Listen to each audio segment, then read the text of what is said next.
Hello, and welcome to today's webinar, Returning to a Healthy Workplace. We have the opportunity to have Michele Dempsey from DxDempsey with us. I'm Sue Riley. I'm the Director for the Family Business Alliance. And the FBA is a membership organization based at Wilkes University and Penn State Scranton, offering educational programming for family and closely held businesses that enhance and grow them in Northeastern Pennsylvania. It has been a pleasure to work with Wilkes SBDC to coordinate this webinar. One just housekeeping issue. Number one, we're thrilled that you're here, but a housekeeping issue is then please, as we go through this presentation, put your question and answers or questions into our Q&A box, and then we will address all of those at the end. And I would like to now introduce Dorothy Lane and Jolene Carey Pace from the SBDC. Dorothy, could you take it? Sure.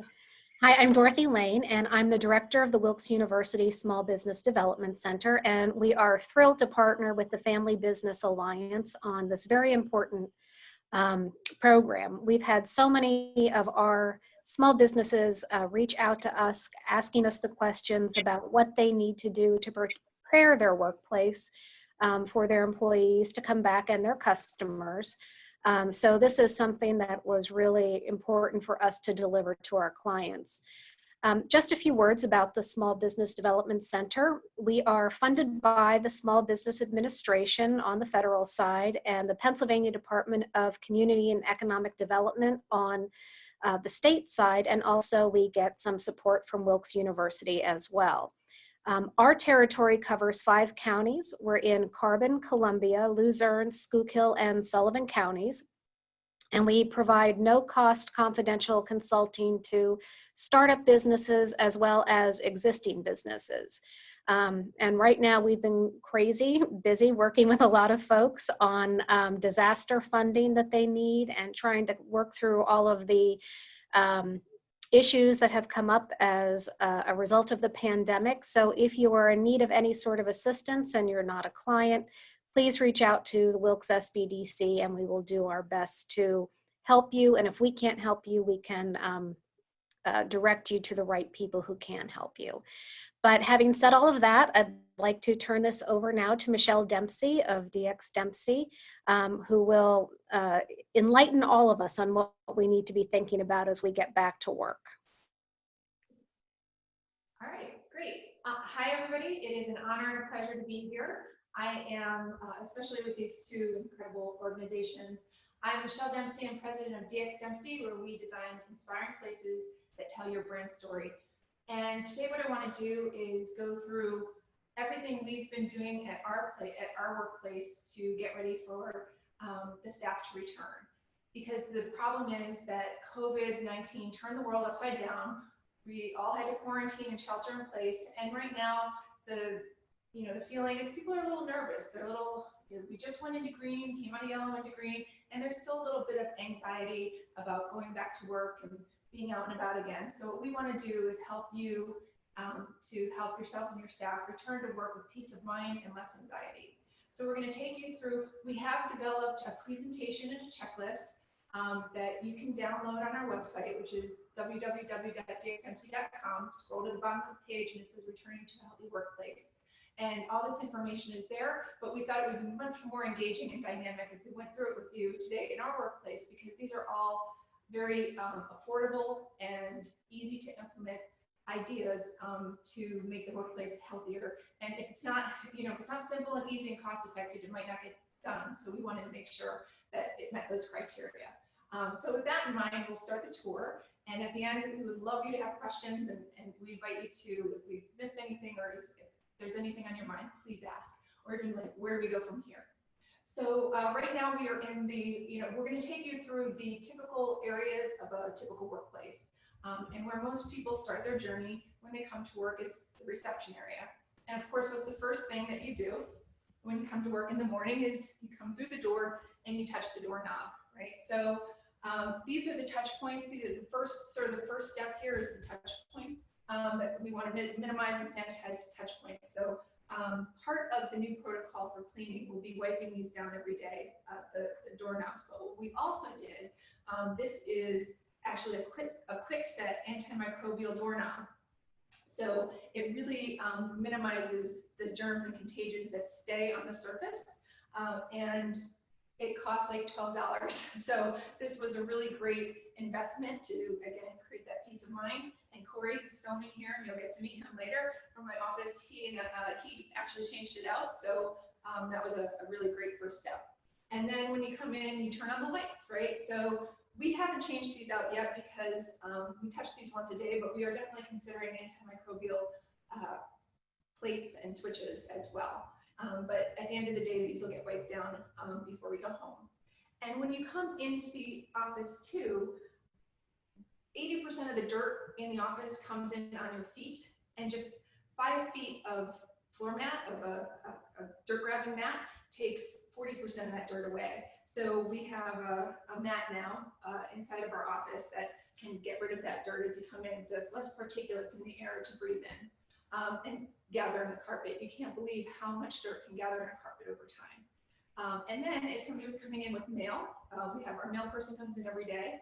Right over here, we have a recycling box, and we've asked them to put the mail into that recycling box where it can sit, and then before we distribute it, we can wipe it down or give it some time, and then wipe it down before we pass it out to people in the office. And of course, also, if we have guests. Now we don't have, most of our guests come in by appointment, so it's not like we have people coming in and out every day.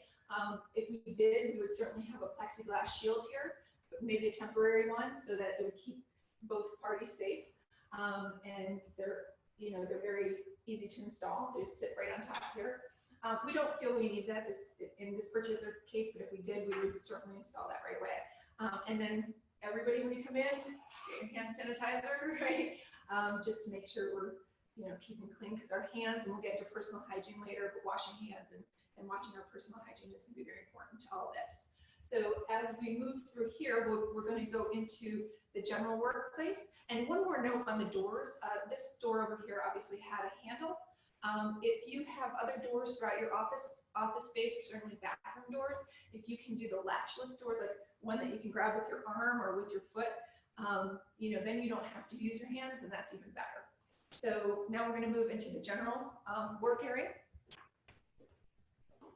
So as we come into the general work area, and this is where a lot of people spend their time, as people come back, and right now you'll see our office, it's pretty empty, because what we've decided is that we're going to use July as a transition period. So we said everybody's going to come back as of August, and just a couple of us are back now to kind of figure out, what's missing, what do we need, what do we have to, like our water service has to get going again and things of that nature. So we're taking care of that while we're here. And everybody's going to come back in August. And so when they come back, obviously our workstations are already spaced 6 feet apart. And when people are at their stations, they're not facing each other. And we do have these nice dividers between our desk areas. But if you don't have that, you can certainly, there are dividers. We list them on our checklist that you can buy, especially if you have a benching situation where people are very close together. And you want to stagger them in the meantime as best as you can. Same thing in the conference rooms, like the 6 foot distancing as much as you can everywhere. If you need to bring people back sort of a little bit at a time, you can do that too. Maybe have different days that people come back until it's safe for everybody to come back. And so that's one thing we did. And then the workplace itself, or the work area, what we've done, again, another investment that we felt was very worth it. If studies have shown that one of the kind of most contaminated and germiest places in any office or home, it's not just your phone, because that's definitely one of them, but it's your keyboard. And so we got new keyboards and new mice. So these are new throughout the office, and we just felt like small investment for a large return, a lot of peace of mind, kind of start from the beginning. And now at the end of every day, these are going to get wiped down, the keyboard and the mouse and the phone, because the phone's another touch point here with the hands and the ears every day. So that'll get wiped down as well. So you're going to start to hear me saying about the new protocol for cleaning, which is something that, depending on how you get your office cleaned, you want to have that conversation with whoever your cleaning staff is, or maybe your landlord, in whatever case it may be. But the other thing we're doing kind of on an individual basis is providing hand sanitizers and wipes, so that you know, if the staff, maybe the cleaning staff will wipe these down every day. Maybe they don't come every day. So for peace of mind for each individual, we're going to have kind of individual cleaning kits where at the end of the day, they can wipe down their own phone and keyboards and just kind of leave with that sense of it got finished no matter what. So kind of take a little bit into their own hands and make them feel good about it. Another thing to consider are chairs, right? So, you know, we pull chairs in and out all day long, and we're usually touching them right here. So wiping those down at the end of the day, we really think about that, but in a post-COVID world, you have to. And some chairs have cushions on them, and there are chairs available now that you can take the cushions off and wash them. So maybe looking into chairs like that if you have an opportunity, or if you're going to purchase new chairs soon, might be a nice idea as well. And then your personal objects and items on your desks, like pens and pencils. You know, we're a collaborative firm. We're always sharing things, ideas. We're always right on top of each other. So we really have to be careful about all this stuff. And for the time being, and until that curve really flattens, you know, try to label your individual items and kind of keep them to yourself for now and not share as much. Because when we're doing brainstorming sessions in our conference room, it's like pens and pencils are just being thrown, markers just thrown everywhere for everybody to use. And so for now, we need to reconsider that. And then moving into the conference room. You know, again, for the time being, staggering people in the conference room. You know, we're again a collaborative firm. We like to be right on top of each other, drawing and, you know, over drawing and kind of in each other's faces, but we need to be more careful, more cognizant of that for the meantime. But one thing, a lot of companies have AV systems, and certainly in the Zoom world now, right, where there'll be a lot more Zooming and a lot more teleconferencing, particularly in conference rooms, there are remote controls, right, and items that everybody's picking up. So wiping these down on a daily basis is very important as well. Your phones again, and surfaces, right? So if you're in the conference room and you're at the table, the surface is getting a lot of breathing and a lot of, you know, touching, and so wiping down surfaces is important too. And we did mention that we changed the doorknob. If you have an opportunity with drawers and file cabinets to change out the pulls, there are also antimicrobial pulls that are available. So another thing to consider, as well as work surfaces. There are a lot of antimicrobial products, and you know, just out there, and we've listed them for your perusal. Coming again, the backs of the chairs and wiping down the backs of chairs, whiteboards, etc., in the conference room. And now coming in back into this area, over my head, you can see an air duct, right? And this is the main air supply for our office. And one thing that often gets overlooked and absolutely should not be, because it's probably one of the most important, most crucial pieces of the puzzle here, returning to a healthy workplace, is your indoor air quality. We've already talked about the particulates that come in on your feet. What you want to do, if you have control over it, or what you want to ask your landlord to do, if you don't, is to change out the filters. And we list on our checklist the appropriate type of filter and UV lighting that will kill germs, and have been shown to kill germs that cause H1N1 and SARS. And so the belief is that they will also contain the coronavirus. So that's number one. Get the system cleaned out, remove all the mold and mildew that's in there, kind of start fresh, you know, kind of get a baseline. Also indoor, a lot of manufacturing areas, or just any office for that matter, having indoor air quality monitors and humidity monitors to let you know that the air is at the right temperature, so that it's not producing mold or mildew, and so that the indoor air quality is safe, is another great idea where it helps you keep tabs. In terms of air quality as well, windows. If you have, we have operable windows. So a couple times a day, we open them up just to get fresh air in, get some exchange. If you can't do it with windows, if yours don't open in your office, you can do it with your mechanical systems. Request a little bit more air exchange during the day to keep it kind of fresh. And if you look around our office as we're doing this tour, you'll see a lot of plants. You know, plants are your friends. Plants not only get toxins out of the air, they're not only beautiful, but they also increase productivity. They've been shown to increase productivity up to 15%. So they're your friends in all kinds of ways, and definitely worth having around in the office. And that's another really simple economical solution. And the floor, our floor is actually, you know, we're very big on sustainability at DxDempsey. This floor was made out of recycled rubber from old tires. So we have to get it kind of wipe down the right way every day. But if you have carpet or tile, and you're considering a renovation at some point, there are antimicrobial carpets and tiles now that you should consider. And one thing we did as we sort of moved down here to the next area, one thing we did, we requested from our landlord like a baseline cleaning. And we went to a company who we knew could do a great job and really get into all those nooks and crannies. Because if you think about it, if you look in your office, there's been stuff on your desk that's been sitting there for a while. And if you pull it away, there's probably dust bunnies and things all around. So getting that kind of get us back to, like, again, that baseline clean, everything has been wiped down and touched, and from the phones to the keyboards to the chairs, then you just maintain from there, and that makes it a lot easier. So that's kind of one really great recommendation I can give as well. Coming into this area now, we're an architecture and design firm, so we have a resource room where we pull materials all the time. So we've kind of, we're trying to now minimize how many materials we keep here, because they do pile up and we have them on the floor, and we want to keep the floor surface, really open so we can clean it at the end of the day. So we're going to move these through here faster, and we're in the process right now of like getting as much out of here as we can. But then almost every office has your printer, copier equipment that everybody uses. And so this is one of ours. We have a plotter as well.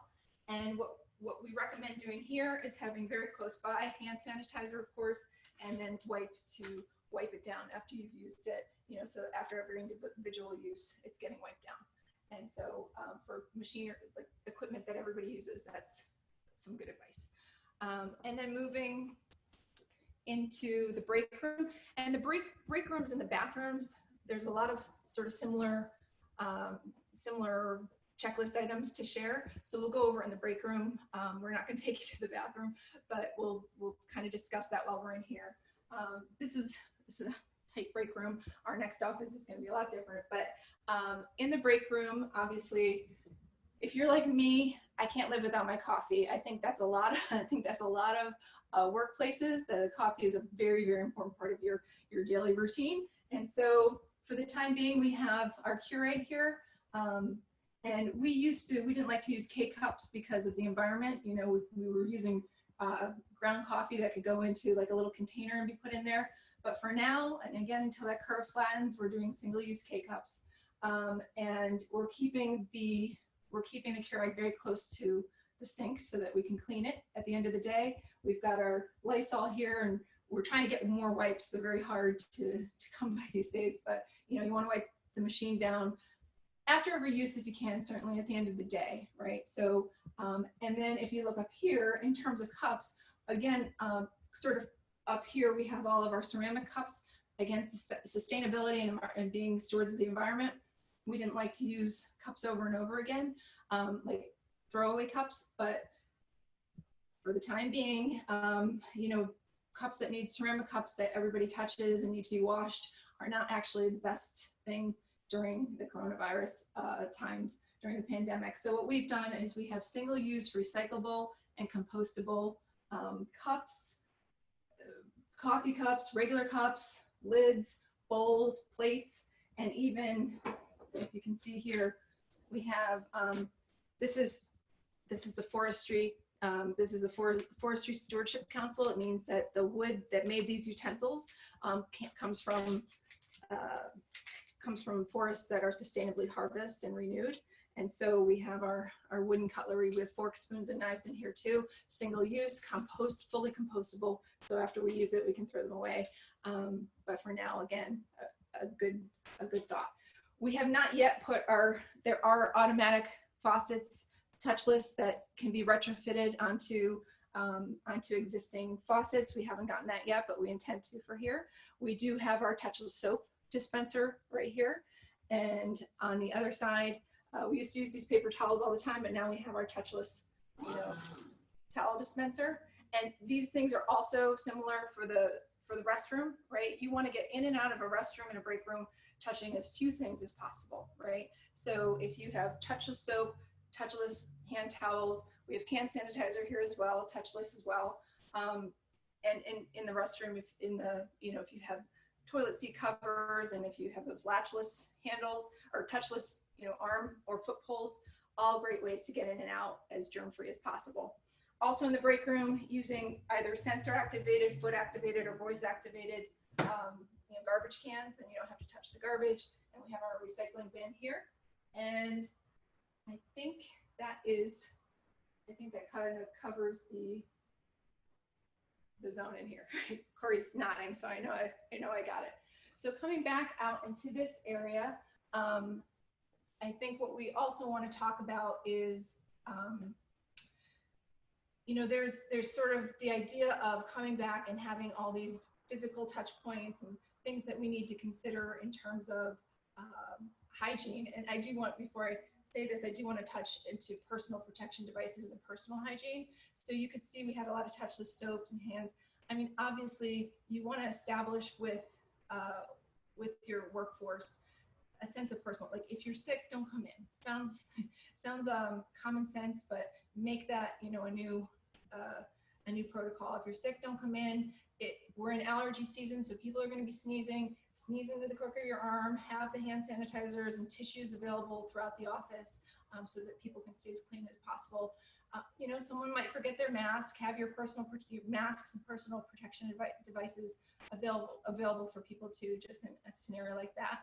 In our office, we're going to allow, if you're sitting at your desk, kind of facing away from people, you don't have to have your mask on. But if you're getting up and moving around the office, we're going to ask that you wear your mask. And so I keep mine with me at all times.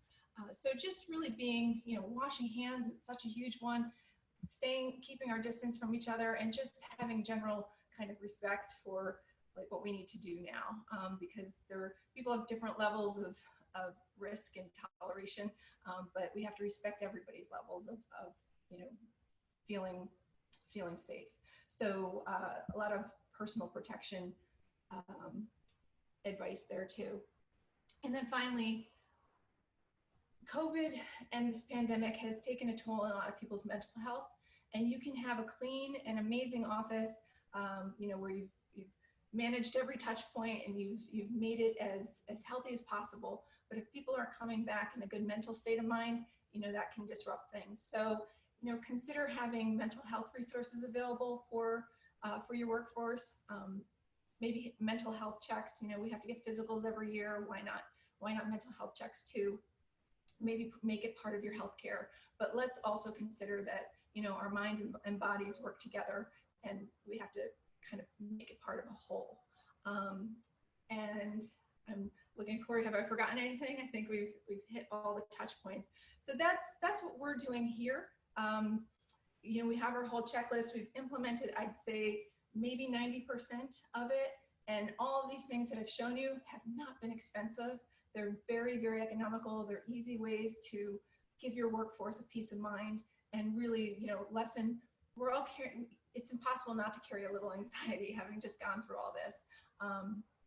And so one thing we also want to talk to you about, but I think it'll come up in the question and answer session, so we're going to move into the conference room so we can take that, is where do things go from here, right? So some people are asking questions, are we even going to go back to offices? And I think those are all important to touch on too, but I want that to be a dialogue and conversation with you. So as we move in to do that, I just want to, again, just sort of say that's what we felt this was a better way to go through that checklist and show you what we've been up to. So we're going to move back into our conference room now. And if you'll give us a second to mount the phone onto a stand, then Corey and I will be available to answer questions over here. So Corey, if you don't mind mounting that. Thank you.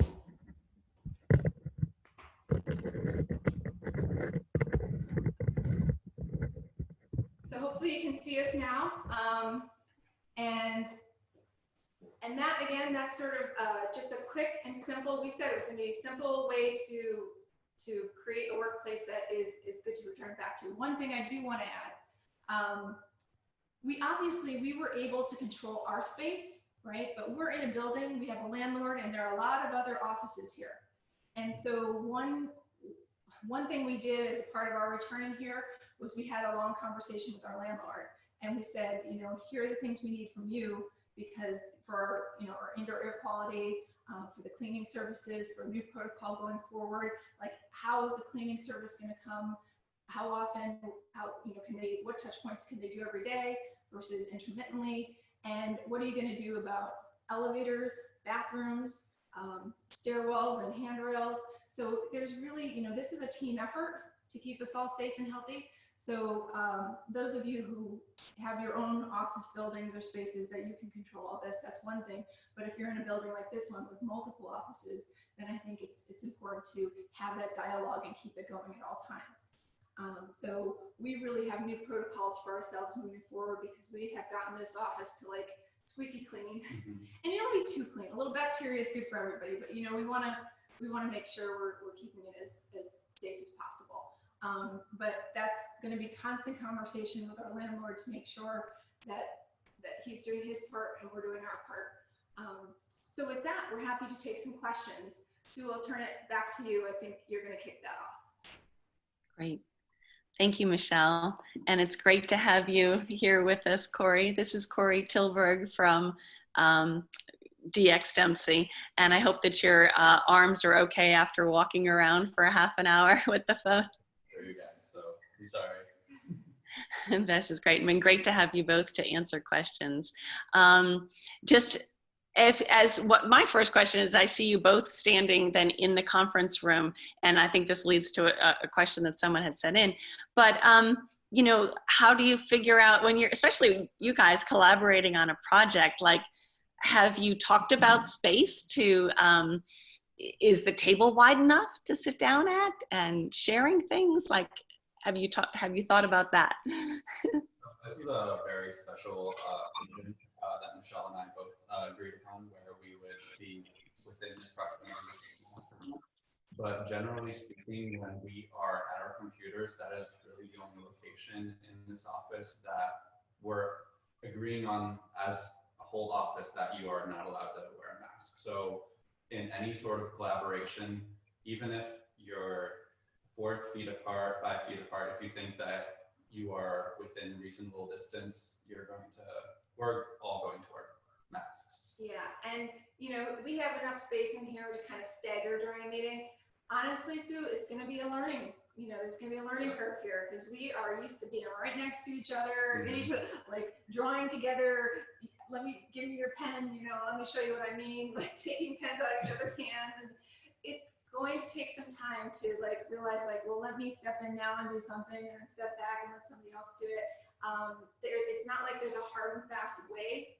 We just, again, it's knowing, kind of having that consideration for each other, knowing we want to keep each other safe. We have a real family-like culture here, and so we really care about each other. So we want to make sure we're always thinking of the other person and their best interest. It's going to add some challenge. There's no doubt about it. But we managed to figure it out over Zoom and keep our collaborative culture alive, you know, over a computer with pens drawing on screens and things of that nature. So so that's how we're going to do it. It's not like there's, like you can see me already getting close to Corey again. It keeps happening. But we're just going to try to use common sense and, you know, keep the spacing and the personal protection masks on and do our best. Yeah, and I know that during this transition and coming back, it's easy to slip up. It's easy to walk away from your desk and forget your mask. I've done it probably half a dozen times already. So establishing some sort of like not a derogatory rule, but just feel free to let everyone know, hey, Michelle, mask, or call me out if I'm doing something incorrect. But just there has to be some sort of understandable correctional system as we move into this. So no one is being called out in a negative fashion, but so we just make everyone a little bit better. It's a lot of respect. It is. A lot of respect. Yeah. Right. So one of our questions that came in is asking you if you have employees that want to continue working from home. And if so, are you allowing that to continue, or are you requiring everyone to return to work? So that's why we have this transitional month, because there were people who were still a little bit wary of, you know, I'm not quite sure I'm mentally ready to return. I'd like to leave a little more time. I might want to get tested before I come back. So that's what we're going through this for. But as of August, our policy is going to be everybody's back in the office. We are a collaborative firm. That's what makes us, that's where our magic comes from. So, but we're going to do it with these very strict protocols and really making sure we have new habits and new ways of cleaning and handling our break rooms and our bathrooms. And that's why I've been in so many conversations with our landlord to make sure that everybody feels safe when they come back. So our personal, I don't have a 300 person company, but our personal approach, but I know others that do who have taken the same approach or maybe have been there the whole time, right? And it's just, so I've kind of borrowed from other companies. What are your protocols for the individual moving around the office so that everybody stays safe? And that's what Corey just mentioned. It's like at your desk, you're okay without a mask. You stand up, it goes on. And we keep our distance and we do these things. Just again, it's going to be a lot of learning curve, a lot of respect, because people have different feelings on this. But for us personally, you know, the remote is going to stop in August and we're going to be back. Right, and we have done a lot of research on this topic, so that works really well for us. But for a larger company that might not have the luxury of maintaining that 6-foot distance at all times, even when seated at desks, we have seen a lot of larger companies have implemented a 1 day on, 1 day off plan, where 50% of the employees stagger and come into the office, and the second day they might be working from home, and the second set would be working from the office in that circumstance. And it would all be dictated on where those individuals are seated throughout the office. So I know local companies have been doing that as well. So if space is an issue, that is another way that you can tackle it. Yeah, and we do have, you know, one thing I've talked to Sue about is because we're a design firm, you know, right now we're talking about what do you do if you go back to an office that exists, right? Where we're just trying to keep our office as it is, as clean as possible and as safe as possible. But we were in the middle of designing a pretty large, you know, 30,000 square foot corporate headquarters. And so we got together with the client and we said, let's just make sure that we have this opportunity now, right? Let's really see what we can do to make sure that, you know, I don't think is this the last pandemic where we're going to deal with, right? So how do we look at this with fresh eyes, with what we know now, and make sure that we're doing everything possible that people could return or maybe wouldn't have to leave even. So kind of a fresh approach. And if you have that opportunity, if you were thinking about doing a renovation or something of that nature before all this happened, you're in a good spot, because if you decide to do it now, what we know is that, you know, the contractor, the bidding prices are very competitive at the moment. That might change a year out, but right now they're very competitive. So you probably get some good pricing. And you have the opportunity to say, well, maybe instead of carpet, I'll do an antimicrobial tile. That's easier to clean. Or if I am going to do carpet, I'll do an antimicrobial carpet. So you can really start to look at the touch points and say, how would we, as we're doing with this other company, how do we design our break room to make sure that we're touching as little as possible in our bathrooms? And what do we do? Coffee is really important. We have, you know, 200 employees, and how do we handle this? And so we're going through and kind of figuring all that out. And you know, as Corey said, like coming back and staggering. Another thing, I've been talking to a lot of people about, Corey mentioned the research. We are constantly in research mode. We never stop gathering data ourselves, reading white papers, seeing how other people are doing it, and like we curate all that information, and we're sharing a lot of it with you right now.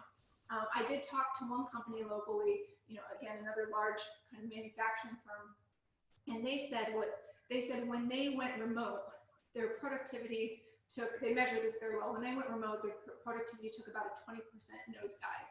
And they said some of that they attribute to people not being good with the technology.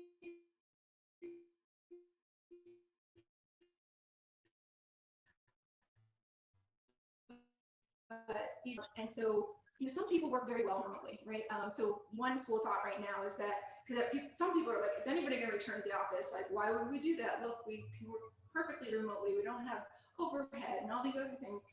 but I think that environment's not for everyone. I know that Corey and I in particular, like, get us back to the office, you know, and not everybody works well without, you know, some people work much better in a collaborative environment. Some people work better with a little bit of oversight. Some people work great, you know, kind of on their own, and they're much more productive that way. So one school of thought is maybe 15% of the workforce might stay remote, but that everybody else is pretty much going to come back. So that's just sort of kind of thought leader thinking, where things go from here. No knows for sure, but I feel like it'll get back to, you know, once everything kind of flattens, what we've learned and what we might see is people are now very comfortable with video conferencing and doing things online, much more high level of comfort than we had before this. So we'll probably see things like, Sue and I were talking before this, like Zoom rooms and, you know, a lot more video conferencing capabilities in offices, which is great. You know, I think that's a nice flexibility, but I think people are definitely going to come back to the workplace. One of the things that I know that we had talked about trying to touch on that may keep people away. They know, like, coming into your office that you're doing everything you can to keep it clean, but like the overall building or the atmosphere that they're coming into, like what influence or what sort of things should you be requesting then of the landlord or the exterior of your property? That's probably the toughest piece of this puzzle for us, because we don't have the control over it. You know, I know what I want for my staff, and I know how much I care about everybody in this place and how we care about each other. So we have to, it's been a lot of conversations, so it's been calls and, you know, hey, what are you doing? For example, you know, when you come in the door here, you have to touch a handle, right? So are you wiping those down at the end of the day? Luckily, one of our doors is a push button door, so people can come in there. But the elevators do, like, they do have a minimum for how many people can be in there at a time, so that there's decent spacing. But we've just talked to them about, hey, can you wipe down the elevators every day, the buttons, the stairwells and the handrails. The bathrooms are a huge one for us because we don't control the bathroom, right? So we're making recommendations. We share the checklist with, and please, if you have a landlord, feel free to share the checklist in our presentation with them and say, you know, these are the things we need in our bathrooms. This is what we need for our air quality. You know, please do these items. And then you have to make sure they got done, right? So, and that's ongoing, because like a lot of things, like, oh, we'll do it for a month and then maybe it gets back to what it was. You can't. This is something we're going to have to stay on top of. So if you have a landlord that's willing, that's fantastic. If you have a landlord who's not, I think you just have to keep the conversation at squeaky wheel and just maybe get other, you know, join with other offices in the building and say, you know, we really are demanding this for the health and safety of our workforce. And again, the bathroom for me is sort of that big one. So because we want things to be as touchless, nothing is touchless in our bathrooms right now, and that's like a little freaky, right? So and the door pulls and things of that nature. So it's conversation.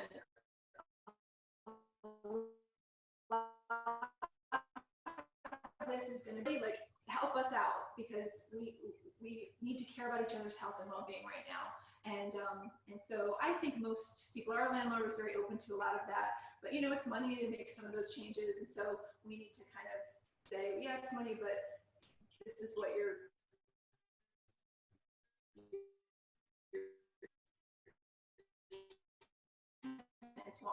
right? So we kind of do what's in it for them. And that's always kind of a nice approach too. Right. Yeah.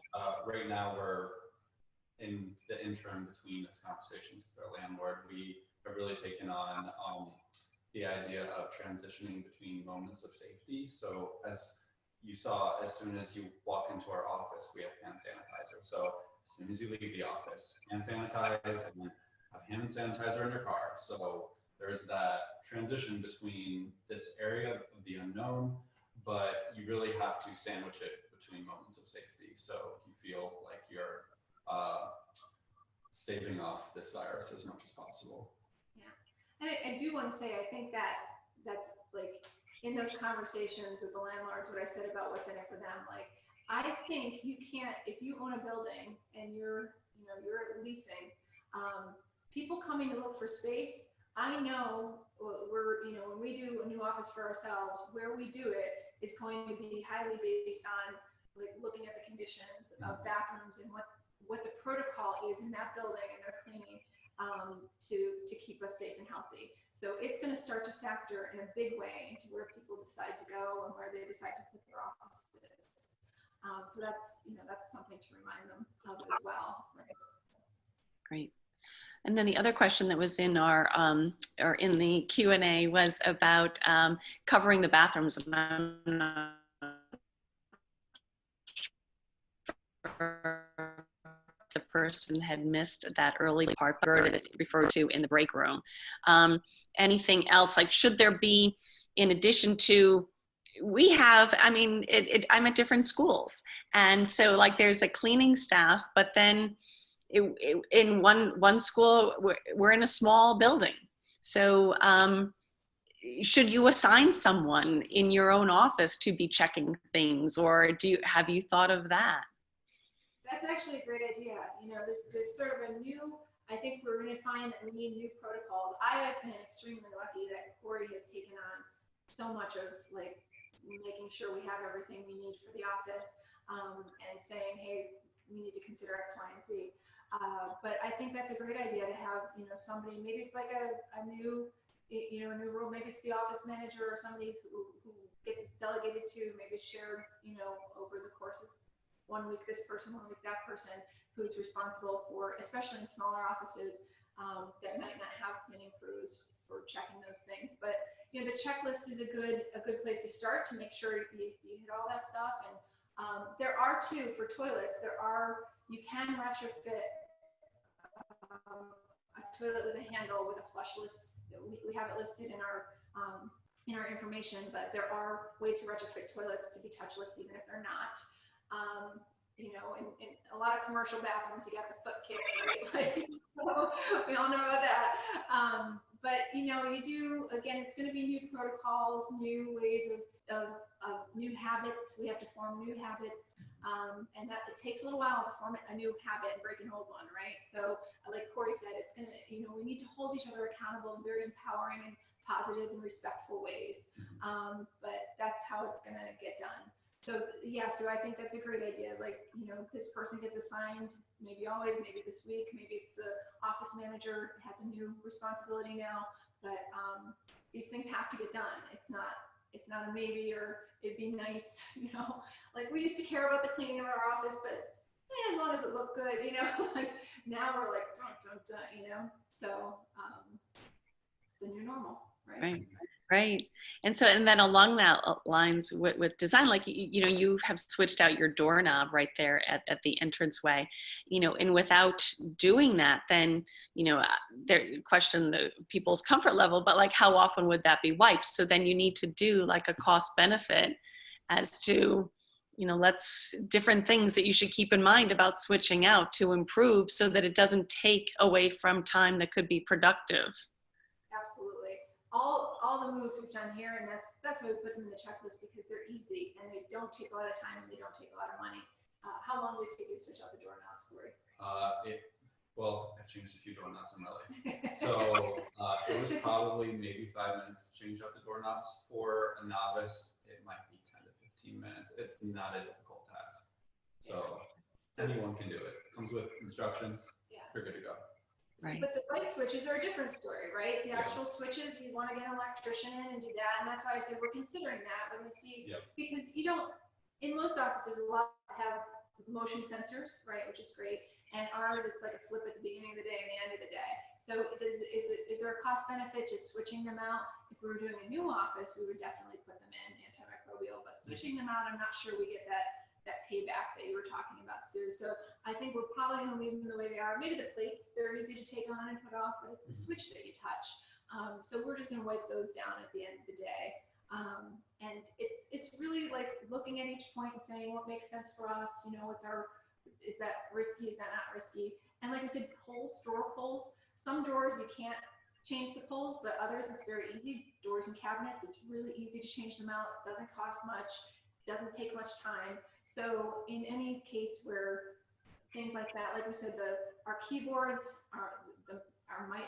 mice, right? Our doorknobs, just easy to make those decisions. It just didn't take much time and didn't cost much money, but like I feel so much better. I know Corey does, knowing that my keyboard is like not the same I would say crusty keyboard that I had for like however many years before this, you know. So it feels good.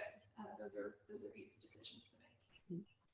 And then I think along the lines of design and appearance, if you're walking into a space, I mean, it's so important that it look clean and organized, and you know, and try to build that into people's thought processes, I think would be very important.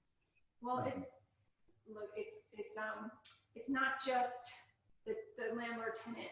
If you receive customers or visitors, or you have client, any kind of client, whether you're retail, whether you're restaurant, whether you're workplace, people are going to judge you now on whether or not they feel safe. It's going to be part of the mental process, right? So if things look clean and neat, and you see hand sanitizer and tissues and latchless pulls, and you know, mentally people are going to feel comfortable, because a lot of times, you know, it's a famous saying, Maya Angelou, people don't remember what you said, they remember the way they felt, right? So when people leave and they feel like, oh, people were really nice, it was a beautiful space, and I was really comfortable, everything flowed, and you feel safe, right? That's huge. So, you know, we have what we call our strategic branded experience framework, and there are 5 factors to it. One is aesthetics, which you just sort of alluded to. You know, another one is sustainability, and sustainability for us is health and well-being.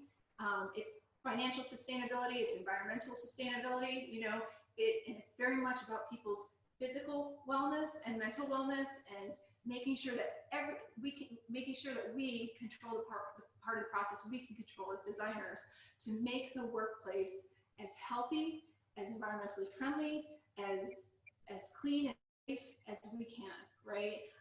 Because that goes to the bottom line. And there's a lot of sustainability is actually good for the wallet too, right? So that's a big factor for us. And another factor is research, you know, research-based design solutions. That's, we mentioned, we do all this research, we collect the data ourselves, we get it from other places, we go to whatever sources we can, we curate it, we put it together, so you don't have to, right? That's our job as designers. So we are constantly diving deep into research to make sure that our spaces aren't just, you know, it's not just a pretty space, it's a space that works, that operates well, that increases productivity, increases, you know, collaboration, and then that speaks to branded environments. So I said at the beginning, design inspiring places that tell your brand story, and telling a brand story and telling who you are and what you're about, and giving people a sense of purpose is huge, right? We are a purpose-driven, data-driven, return on design-driven firm, right? So we want to make sure if we design a space, people's bottom line is going to be affected. And that's not just, it's financially, it's culturally, you know, physically, like these are all things that matter. So pretty space is important, as you said, but to us, it's not successful unless it's doing those other things too. And that's really, I think, what makes our spaces successful, and you know, and makes our clients successful too. Okay. Good. Well, I would encourage anyone else to put in any questions that they have, but maybe I will see. Jolene, do you have any questions, or Dorothy? Mine wasn't so much a question, but one thing that we're really encouraging too is for our clients to make sure that they have signage up, not only for their employees, but also for customers who are coming in, so that the customer understands and values the hoops that they've jumped through to make sure that it is a safe environment. Absolutely. Yeah. Fantastic idea. And I also encourage, you know, maybe just a one-sheeter protocol sheet to email, you know, to your entire staff, and to hang up in certain places around the office, just as a reminder. You know, here's the things, here's the way we're gonna be safe and treat each other safe, and these are the new expectations. But that's a great idea. Just, you know, and that's like having, you know, when we brand spaces, we like to have the vision and values of the company, because then people coming in and visiting know what you're about, right? And it's the same thing if you have that signage there that you mentioned. you know, it's like, hey, we're also about safety and protecting you and us, right? Like protecting our workforce and protecting you being part of our environment now. And that's a great idea.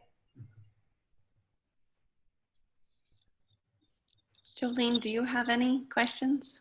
I don't have any questions, but I thought that was an excellent point, Michelle, about making the expectations of the employees and also the customers clear, just so there's no question about how things will be run and wearing masks and hand sanitizer. You know, if there's more solid foundation of how the guidelines are supposed to go in the office, and there's no question things will run more smoothly. And look, it might not cover everything. We're going to learn things as we go, right? We're going to learn how we collaborate as we go. But there are certain things that are like just, they are kind of, these are expectations. And just writing them down and saying this isn't new. Can't expect people to know it themselves or to just, you know, sort of get it by osmosis, right? It's like, no, just like you have policies and procedures, this is our new, you know, our new protocol in the post-COVID, you know, workplace. And you know, maybe after some time, some of those things can fall away. But for now, we need to be respectful to each other, and this is how we're going to keep each other healthy. I think is important. And so, letting people know, letting customers know, letting clients know, letting your workforce know. I think it only enhances the culture. You know, that when people feel like you care, right? And I think that's how you get this across to people. This isn't us being draconian. This isn't us trying to like make you feel like you have to do all these new things. And, you know, this is because we care. This is because we care about you. We want you to be safe. We want your families to be safe. We want this environment to be safe. We want you to feel good when you come to work. And like, you know, you can, like, at least when you're here, you have a sanctuary, you know? So I would definitely encourage you to send the message that way. That's great. Any final thoughts or any last message you would like to get out for people to consider? You've done an awesome job, and just from everything, from the details to the touchless soap to you really thinking about people's mindset as they're coming back. So when Jolene sends out the review, at the bottom there will be a connection to your website for this checklist. But just wanting to see if there's anything else that you wanted to add. I think you've covered so much and have given us so much to think about. Thank you. And, you know, and we encourage you, please, you know, contact us. And if there's anything, you know, if you learn it, we're always out there trying to learn more. We're in a constant learning process. So any ideas that people have that you're like, hey, have you thought of this? Just like you mentioned the sign when you come in, great. We're going to add that now to everything. So if you know, anybody who wants to share anything with us, because we are sharing this list with as many, this was sort of our way of giving back and contribution. So we want to keep improving it and making it better. But really, we're grateful for this opportunity. Thank you so much for letting us share this and show what we've done. You know, it's probably not perfect, but we're getting it as close as we can. And as we learn, we'll add and we'll continue to make it better. But we really appreciate this opportunity to get the word out to people about, you know, how to create a place that people feel safe coming back to, because there's enough anxiety out there without worrying about that. And so be gentle with your workforce. You know, just understand for a little bit that there's going to be an adjustment period for everyone. But if we stay, you know, if we support each other, if we really are all in it together, if we remain respectful to each other, if we care about each other, it'll all work out and we'll be great. Correct. That's great. Thank you so much. Jolene, do you want to wrap up here for us then? Yes, thanks, Sue. So I just have two quick housekeeping notes. I will be sending out a post-training event survey through the SBDC. I'd appreciate it. Encourage you to complete that survey in order to help us deliver programs that best suit your needs in the future. And also, we do have a 3-part series upcoming webinar in conjunction with Cole Creative. And I encourage you to register through our e-center, or you can also find the links on Facebook and LinkedIn to register for that. And that series will cover bringing your business online. Again, that's a 3-part series, and that starts July 21st. That's all I have. I don't know, Dorothy or Sue, if you have anything else you want to add. Just another upcoming webinar for the Family Business Alliance about the importance of governance in a family business during a time of crisis is next week. So that's on our webinar. That's on our website too, that you could register for that. But please check out DxDempsey's website to be able to not only access the checklist, but also to watch a video of the presentation also that has PowerPoints in it. So we thank you so much for doing a live presentation and giving us real examples. This has been a treat and really helps to make it very real to everyone. Thank you so much. You're welcome, Sue. You know, when we've designed our new space, because we plan on doing that within the next year, maybe we can bring it back and show you what we've implemented when we get to think of it from the beginning. So that would be a wonderful opportunity if you care to do that at some point in the future. That would be just fantastic. Well, thank you so much. Thank you, Michelle. Thank you, Corey, and Jolene and Dorothy. This has been a fantastic hour. Thank you so much. Thank you. Thanks. Care. Take care. Thanks again. Thank you.